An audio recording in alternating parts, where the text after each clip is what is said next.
This is the podcast about how to be in business with your best friend. Yeah. And all the benefits that go along with being in a business with your best friend and how you survive for almost 10 years. Yeah, we've made it. So that is what the podcast is about.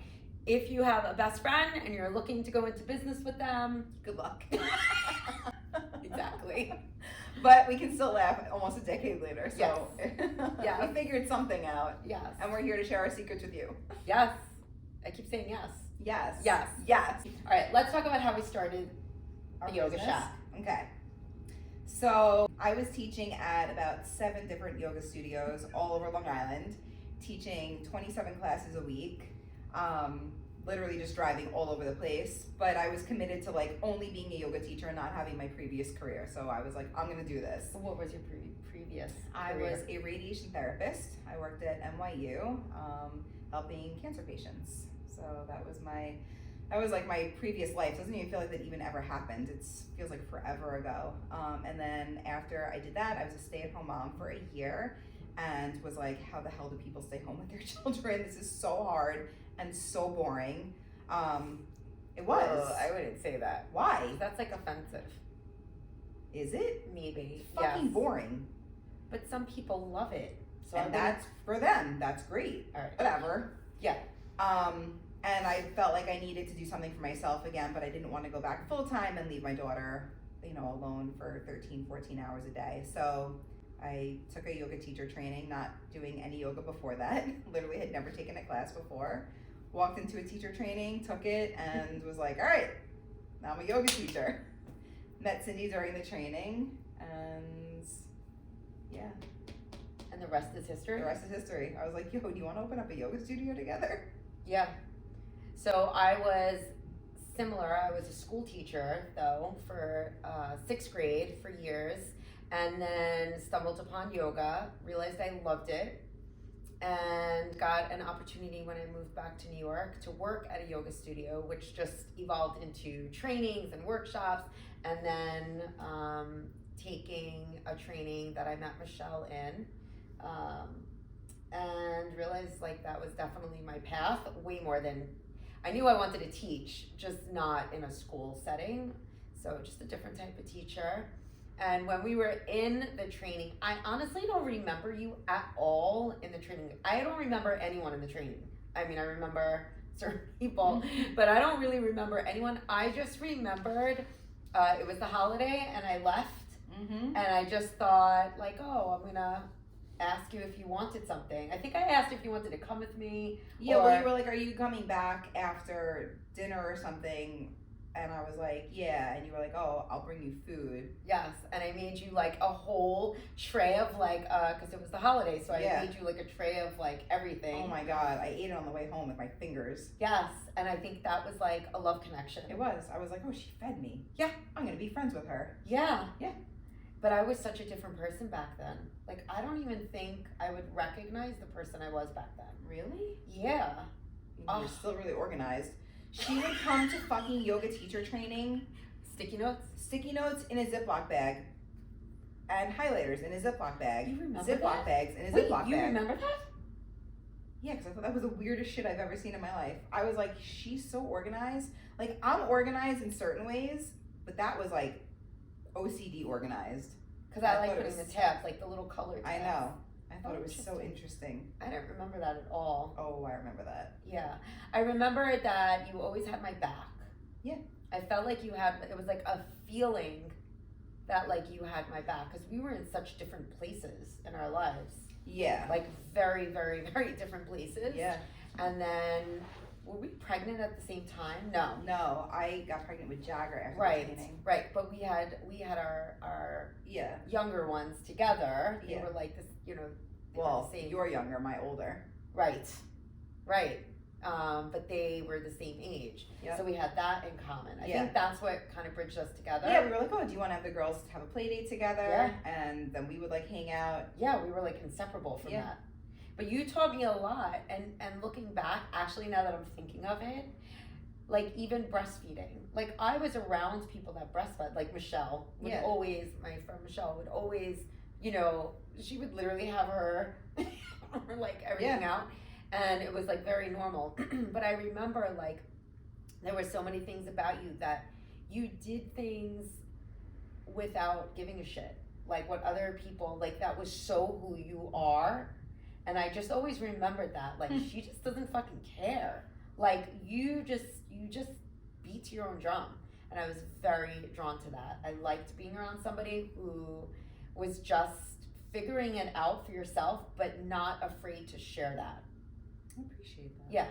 That I think is why we're best friends. Yeah. Cause there's so many other people that they're figuring it out, but they don't share that they're figuring it out.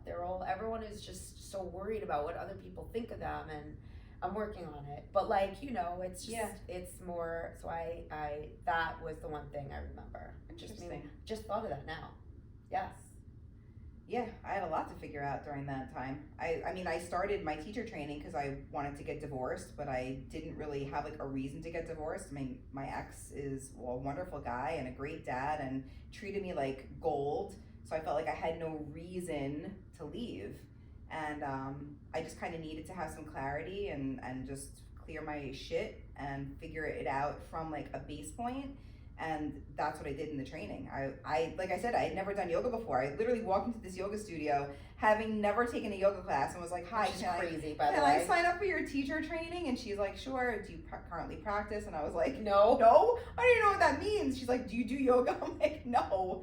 And yeah, the training started, I think, a month later, and I just threw myself into it. And in my head, I was like, this is gonna solve all my issues. I'm gonna walk out and know exactly what to do. And it's fucked up, but like I did, like I knew at the end of that training, like I was like, all right, it's okay to want to be happy. Yeah. It's okay to want to do this for myself and not feel like I'm gonna screw up my kids' lives or screw up his life or, do it for any like selfish reasons. It was okay to be happy. And that's what I got out of the training, which was so, priceless. Don't you feel like your path, like I always hear like people will talk about their journey, their path, like all these conflicts and like I don't know what I'm doing, and they have so many struggles, like they really have like in their head they have all these struggles. I feel like my life is like a flowing river. Yeah. And I feel like, and I'm not just saying this, I truly believe that from the time even I was a teacher, every choice and every opportunity I've had that didn't feel hard and I just went with it was like leading me into like the next choice. And like from being a teacher and then getting an opportunity to teach in a school district yoga, but then at the same time getting fired from the job that I was gonna leave. And then that job opening up doors into like dozens of studios and schools to teach yoga to kids. And then that unfolding into this training, and then we meet, and then it opens up into like teaching adult classes, and then that evolves into literally one day I have kids, I am married, I have absolutely no interest of ever owning a business, never wanted to do that. I was very happy working for somebody and just working studio to studio. And she calls me up, literally it was that easy. Hey, do you want to teach yoga classes in my backyard, is what you said. And you explained there's like a shack literally in the back. And I was like, nope, no thank you. Right. And I was like a single parent, I was dating Billy at the time, but there was no like set anything to like, he didn't have to help me. And I had a 4-year-old and a 5.5-year-old. Like it was insane. And again, working all over the place. So I don't even know what I was thinking. She said no. And I was like, yeah, you're right. That's probably like totally a bad idea. And then the next day, I think you were morning. Actually, let me see what it looks like. Yeah, you called me twice. You're like, come on, just come and see it. Billy was like, tell her to come and see it. And then we were on the phone and we're like, well, what do you want to call it? And we were going back and forth and you were like, the yoga shack. I think we were like the yoga cabin, and you were like, how about the yoga shack? Yeah. And and then we opened the yoga shack, and then literally a year later. Well, it was 2 weeks later, by the way, that we opened. Oh, and opened. And then people were like flooding in. Yeah. But I'm saying, and then exactly a year later, the town shuts us down because we were like illegally running it out of this A space. residential space. I mean, we yeah. were like, meanwhile, we're like paying taxes and it's a business. Right. But Well, yet, that's what he said. He goes, "You're running a legal business Correct. in an illegal space." Correct. Yeah. So then we get kicked out, and within 24 hours, all of a sudden, somebody finds us another space. Yep. It was like it was. You were away. It was so. I was like FaceTiming insane. her in here. I was like, I don't know. It feels like it's good in here, like a good energy. And even like our landlord, like just everything Yep. has always evolved perfect. Yeah. Oh, let's break down this wall and then redo it. And then the next day somebody shows up and they're like, "Hey, do you want help? We'll do it." Yep. Like I what? know. Hey, we want a mural. Hey, I'll do it. Yep. Do you want it? It's just that has been 10 years. Absolutely. Everything. Every single thing that we put out there comes to us. Mm-hmm. And like even the community. And what did you say to me when we opened the doors? When it's not fun, I'm not doing it anymore.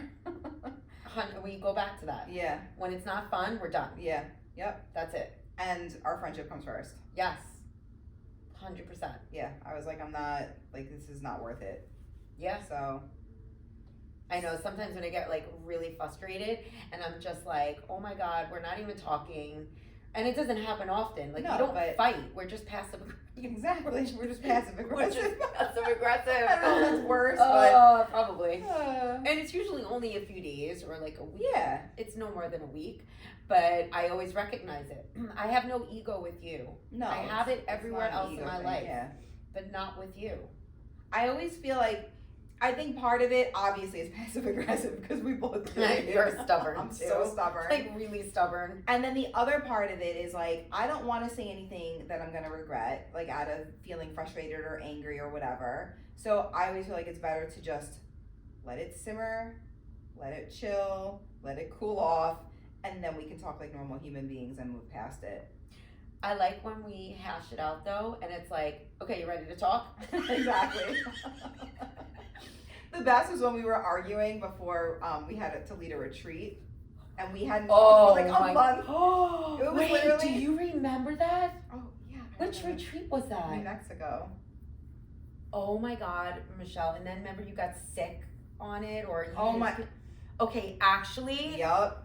I remember that. I remember getting on the plane and we looked at each other. We're like, all right, let's like, we're Right. done, right? Because like Yeah. we had to literally lead a yoga retreat for the next week with each other with all these Wait, people. There what? We didn't talk for like a month. It was like almost a month. Like we talked, but it was like No, we talked, but it was like very. it was business. Okay, I don't and remember need that. to know. Now I remember that. Oh my God, we get on the plane and yeah, we were like, all right, is this over? And then we left, and then And we then were we done. had like the best time. That was Best actually such a time. great retreat. Holy cow. Yeah, yeah. Because again, at the end of the day, we care about each other, and Yeah. that's really what it comes down to. At the end of the day, We're friends with benefits. ready? Yes. At the end of the day, Not those types of benefits, guys. ready? This is how I want to feel. So I always remember that no matter how frustrated I might get or you might get at me personally, I always remember if I continue this or if I don't soften or if I don't have a conversation, I'm not gonna have this, like this Right. joy. Like at the end of the day, I need to laugh with you. I need to be able to send you inappropriate texts. 100%. And I need to be able to laugh with you because if we don't, then this feels like work, and I don't want this to feel like work. No, that's stupid. This is not work to me. This Exactly. is like I go to this place that's really pretty with my best friend, Yeah. and we fucking laugh all day long Exactly. until you pee on the floor. And you pee on the chair. Right. Yeah, bitch. Idiot. All right, so let's talk about today's daily struggle. Yes. Texting. Oh God. Okay, so we have a rule with texting. Michelle's rule is do not do anything financial, no numbers, Or schedule. or the schedule on text. But yet, for 10 years, we do we keep everything doing financial and schedule through text. so even though we know that it always ends in a disaster and miscommunication, It's so bad. it's not so bad. I mean, it is. You're like, dude, you owe me $20,000 now. How did you take all that money out? I'm like, I don't know. I thought that's what you meant. because you do things very fast. Because if I don't, then she yells at me. No, because you forget to do everything. Right, so that's why I do it fast. Okay, so honestly, this podcast is literally about this. Yeah. It's not about not judging your friend who's your partner. It's about taking the shortcomings of that person, understanding it, and just leaving it there. Exactly. Like don't try to change accepting it. Just You're literally you're my work wife. right. But the work wife I actually don't want to change. Thanks. And like vice versa. Yeah, absolutely. Like whereas in a marriage you constantly try to change your partner, you're like annoyed with things, right? You like have that struggle. We're the two that we just kind of accept it. Like I know if I tell you to do something, I have to write it down and set alarms on my phone done. because it never fucking gets done. Right. And then like 2 weeks later, hey, did you call so and so and follow up? And this is her response every time. That's it. Literally, that's your response. Or I'll run and do it right then and there and be like, yes, I did it. So once a year, I get really annoyed by it. Mm-hmm. Just once a year, I have a total breakdown. And I know it's coming, so I leave her alone. Like, I avoid her like the fucking plague. Like, I do not talk to her. How do you I know? don't reach out. How do you know that it's coming? What are my signs? They're pretty obvious. I mean, you get really short in text. You get really short in person. You come in like a bat out of hell. You don't bring me food. That's like the first thing that I usually notice. That's big. And like she'll say like, big. "Oh my god, I haven't brought you food in forever. Are we fighting?" That's how you know we're fighting when I don't bring you food. Yeah. And then I will literally like not reach out to you. Yes, you ignore me. I ignore you. She stays away. Mm-hmm. And then it'll come full circle. Right. And then we talk. But never fighting. No, we talk. We actually have a conversation. Yes. And we talk like we're in therapy. And I don't know if it gets resolved because it's the same shit every time. Every these are our single personalities, time. But that's just who we are. I know. But that's why it works. Like you always said, and you said it before, like if we had two of you, oh God, it would be you would be constant fighting. And if there were two of me, it would be no one making any money and nothing ever happening. Right. So it's the perfect balance, like literally the perfect partnership. But I think the key is that we accept each other where we're at, even though I would really like it if when you say you're going to do something, Sometimes I do. I mean, sometimes. Only if I have to remind you like 5 times. Or if I do it quickly. And that's why I get things done quick sometimes, just so I don't forget. Yeah. It's really frustrating. But the crazy thing is, like, in a marriage, if, like, my partner, my husband, will say he's going to do something and he doesn't do it, I get really fucking annoyed. But it's, like, less forgiving.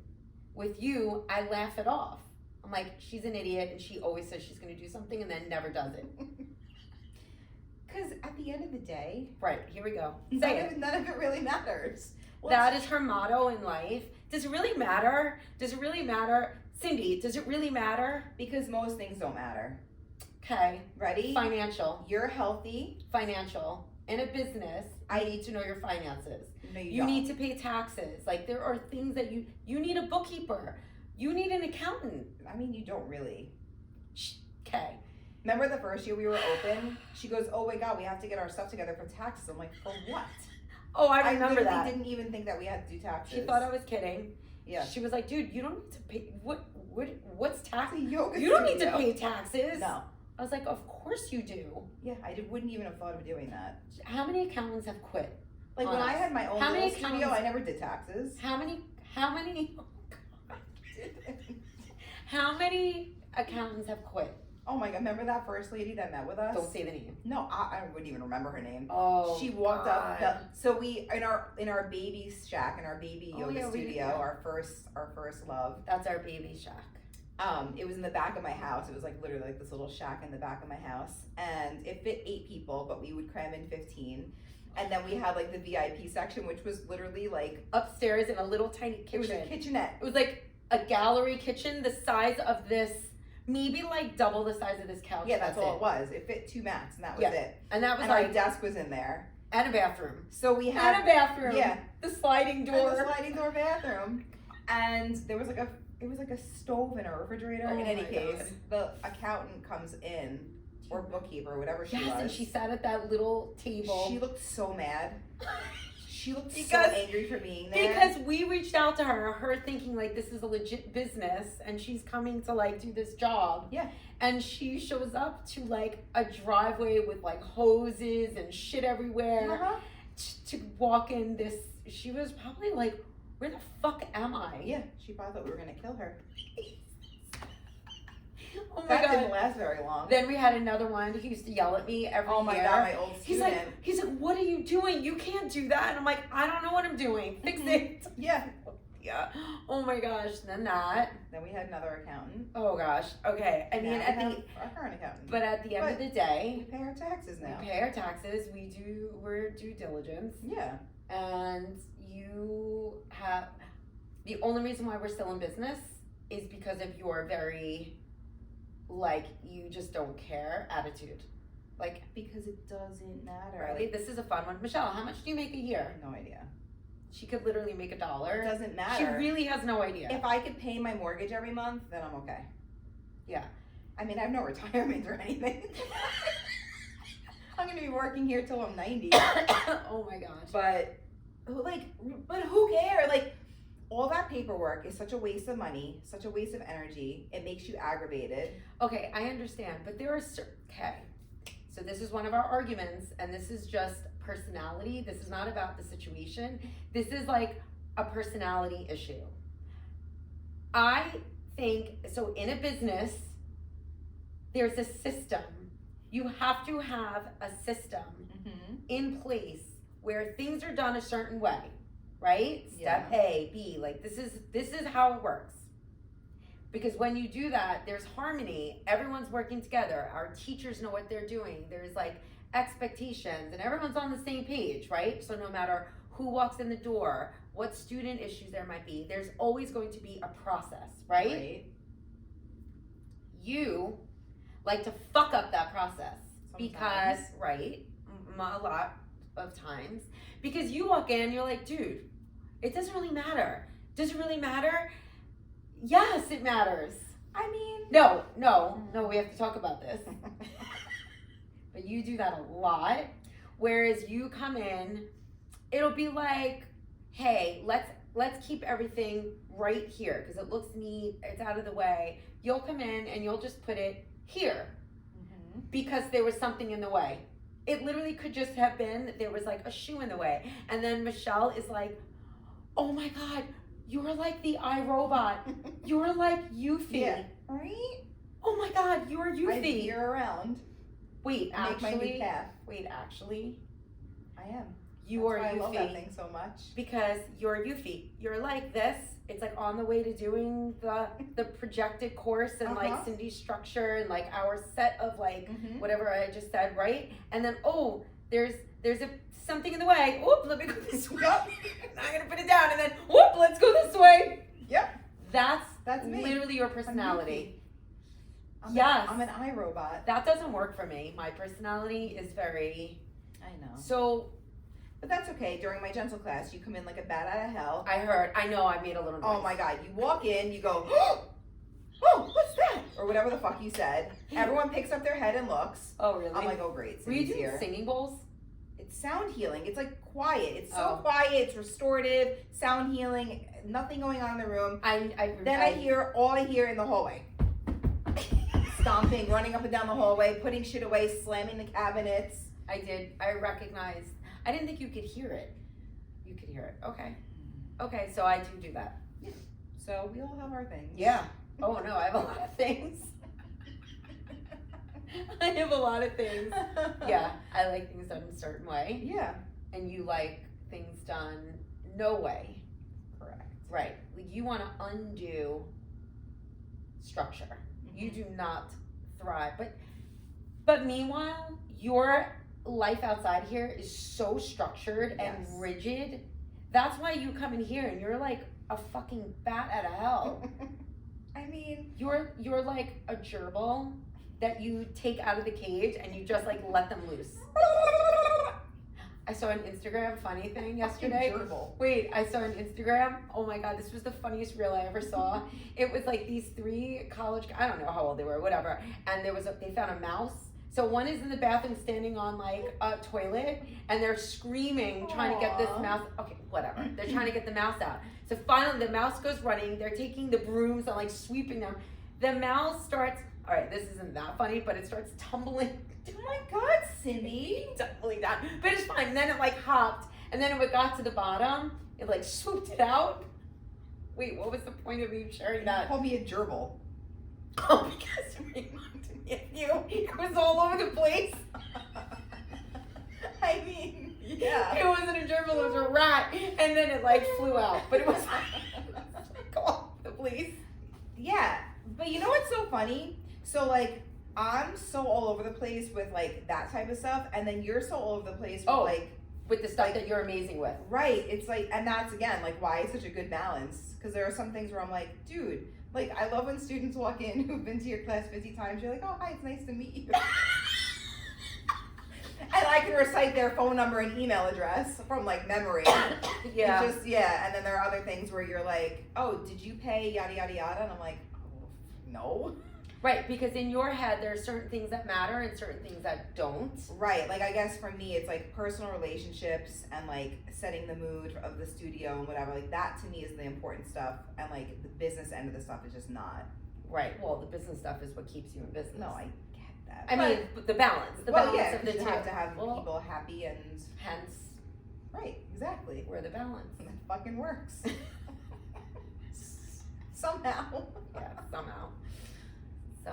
Thanks for listening to this crazy podcast. It is our first, so we're gonna figure it out. Yeah, we appreciate you guys. Thanks for joining us. We'll figure it out together. Peace out.